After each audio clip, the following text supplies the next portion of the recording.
Hər kəsə salam. Hər vaxtınız xeyirli, gününüz uğurlu olsun. Bu gün sizə demodan necə planşet əldə etdiyimin üsulunu göstərəcəm. Kalendar oyunu aktivləşdirib 5 hədiyyə seçirik. 5 hədiyyəni seçdikdən sonra sizə 20 günlük qutu formasında kalendar hazırlayırlar. 20 manatlıq sifariş verdikdən sonra hədiyyələrin birini sizə göndərirlər. Digər 4 hədiyyə isə qutuların içərisində olur. 24 saat ərzində qutuların biri açılır. 20 gün ərzində hər gün bu qutuların birini açırsınız. Bu qutuların içərisində boş yoxdur. Hər gün sizə kuponlar verilir. Müəyyən edilmiş günlərdə isə sizə seçdiyiniz hədiyyələri verilir. Bu hədiyyələri əldə etmək üçün 20 manatlıq sifariş verməlisiniz. Əgər sifariş verməsəniz, onda seçdiyiniz hədiyyə ləğv olunur. Mən sadəcə bir hədiyyəni 20 manat sifariş vuraraq əldə etmişdim. Yuxarıda gördüyünüz kimi planşetin qiyməti 0 manatdır. Mən bu planşeti əldə etmək üçün 20 manatlıq sifariş vurmalıyam. Artıq alacağım məhsulları seçdim. Mən seçdiyim məhsullar 25 manat 20 qəpik oldu. Ödənişi tamamladım və oyunu bitirdim. İstəsəniz qaydalar bölümünü oxuyub ətraflı öyrənə bilərsiniz. Kuponlar bölümünə keçərək sizə verilən kuponları da dəyərləndirə bilərsiniz.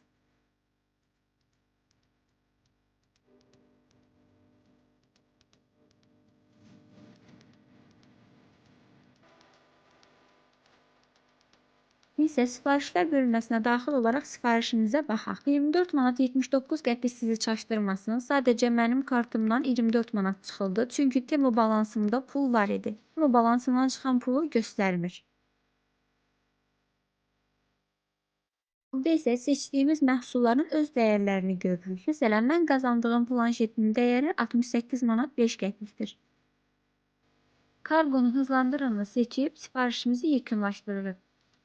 Nəinki kalendar oyunu, Temoda fərqli oyunlar olur. Bu oyunlardan yararlana bilərsiniz. Temoya daxil olursunuz, mesajlar bölməsini seçirsiniz və promosyonlara daxil olub burada istədiyiniz endirim kuponlarına yararlana bilərsiniz. Mən Temonun bu özəlliyini çox sevirəm. İstədiyim məhsulları endirimli qiymətə rahatlıqla ala bilirəm. Bundan əvvəl isə Farmlat oyunundan qazandığım endirim kuponuyla da planşet almışdım. 136 manatlıq planşeti 93 manat almışdım. Bunu da vurğulamaq istəyirəm ki, Temodan qazandığım artıq 13-cü hədiyyəmdir. Açıqlama bölməsində aşağı qoyacağım linklərə daxil olaraq sizə Hat-Trick oyunundan necə hədiyyələr qazandığımı, Farmlat oyunundan necə hədiyyələr qazandığımı öyrənə bilərsiniz. Farmlat oyunu oynayanlar üçün də Instagramda qrup yaratmışam. Ora daxil olaraq siz də asanlıqla tez şəkildə su toplayıb oyunu qazana bilərsiniz. Bu və bunun kimi faydalı məlumatlar əldə etmək üçün kanalıma abunə olsanız, fikrinizi mənimlə şərhlərdə bölüşsəniz çox sevinərəm. Gələn görüşlərə dək.